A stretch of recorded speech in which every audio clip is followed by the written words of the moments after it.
अभी आगाज है तेरा, बहुत कुछ सीखना है, कमर कसनी अभी बाकी है, मुट्ठी भींचना है। एक परीक्षा में 40 छात्रों के औसत अंक कितने थे? 25 थे।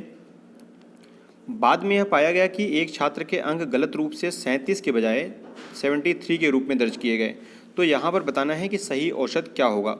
इस प्रकार के सवाल को सॉल्व करने के लिए बिल्कुल सिंपल ट्रिक मैं आपको बताऊंगा कि एक तरफ आपको लिखना है यहाँ पर सही और एक तरफ आपको लिखना है गलत।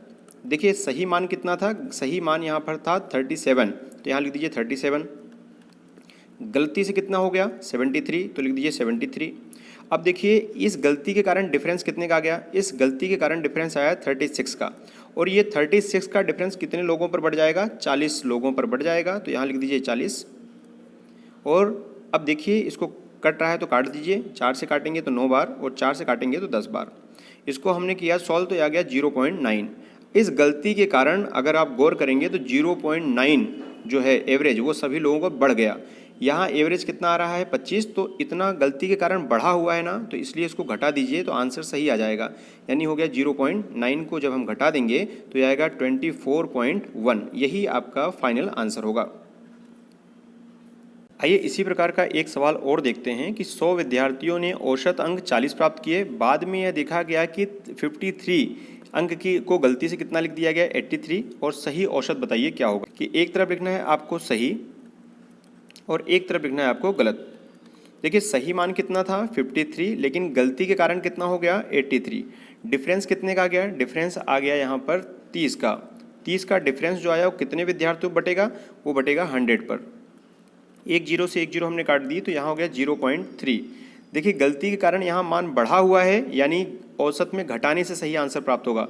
तो औसत कितना था? 40, तो 40 में से इसको क्या करिए? इतनी घटा दीजिए जो मान बढ़ा हुआ है। 0.3 को घटाएंगे तो 39.7 आ जाएगा आंसर। अगला प्रश्न यहाँ पर देखते हैं। किसी परीक्षा में 17 विद्यार्थियों के औसत अंक 71 थे, किंतु बाद में पता चला कि एक विद्यार्थी के अंक जो हैं गलती से 56 की बजाय 65 लिखे गए और दूसरी विद्यार्थी जो है उसके 50 के बजाय 24 लिखे गए, तो उसका सही औसत क्या होगा? इस प्रकार के सवालों को सॉल्व करते समय आपको सिर्फ दो चीज़ें लिखनी है। एक तरफ लिखना है सही और एक तरफ लिखना है आपको गलत। तो सही मान देखिए कितना था? सही मान था 56 और गलती से कितना लिखा गया? 65। सही कितना था? सही था यहाँ पर देखिए 50 और गलती से कितना लिखा गया? 24। चलिए दोनों को यदि हम जोड़ दें तो इस गलती के कारण डिफरेंस कितना आ गया? 100 सही होता हमारा सही, लेकिन डिफरेंस यहाँ कितना हो गया? 89। तो इस गलती के कारण जो डिफरेंस आया वो कितने का आया? वो आ गया 17 का डिफरेंस आ गया। जरा देखिए यहाँ पे कितने का डिफरेंस है? 17 का डिफरेंस आया। 17 का जो डिफरेंस आया है वो कितने विद्यार्थियों पर बटेगा? वो बटेगा 17 विद्यार्थियों पर। तो 17 से 17 जब हम काटेंगे तो कितना आ जाएगा भाई? 1 आ जाएगा। 17 एकम 17। अगर यहाँ पर देखें, यहाँ पर गलती के कारण नंबर हमारे देखिए कम हो रहे थे, यानी ये जोड़ने से औसत सही हो जाएगा। औसत कितना था यहाँ पर? औसत था 71। 71 में एक जोड़ दीजिए लास्ट में तो आंसर सही हो जाएगा, यानी 72। अगर यहाँ गलती के कारण नंबर घट रहे हों तो आंसर जोड़ने से आएगा और बढ़ रहे हों तो आंसर घटाने से आएगा। इसलिए सही औसत कितना हो जाएगा? 72। अगला प्रश्न यहाँ पर दिया गया है कि 9 प्रेक्षणों का औसत 35 देखा गया। बाद में यह पता चला कि एक प्रेक्षण को 81 के बजाय कितना पढ़ लिया गया? 18 पढ़ लिया गया। सही जो प्रेक्षणों का सही, प्रेक्षण मतलब डाटा का सही औसत क्या होगा?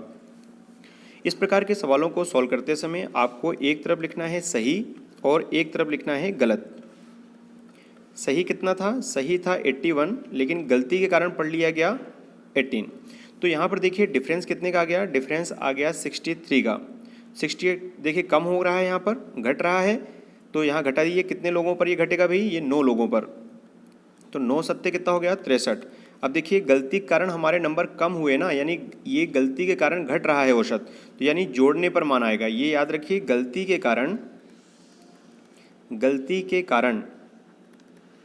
कारण 7 औसत घट गया। 7 औसत क्या हो गया? यहाँ पर घट गया। 7 औसत घट गया, यानी 7 वापस जोड़ दीजिए, यानी 7 जोड़ने से आंसर आएगा। 7 जोड़ना पड़ेगा। अब देखिए 7 जोड़ दें तो सही हो जाएगा। तो यहाँ पर कितना था? यहाँ पर औसत था 35। देखें आप, औसत दिया है 35। अगर ये गलती के कारण हमारे इतने कम हो रहे थे, इतना जोड़ दें तो कितना आ जाएगा? 42। यही यहाँ पर फाइनल आंसर हो जाएगा। वीडियो पसंद आने पर लाइक करना ना भूलें और अपने मित्रों तक जरूर शेयर करें। Thank you. जय हिंद। भले हालात हो कैसे भी बस ये सोच ले तू, यही है जिद यही है रार, बस अब जीतना है।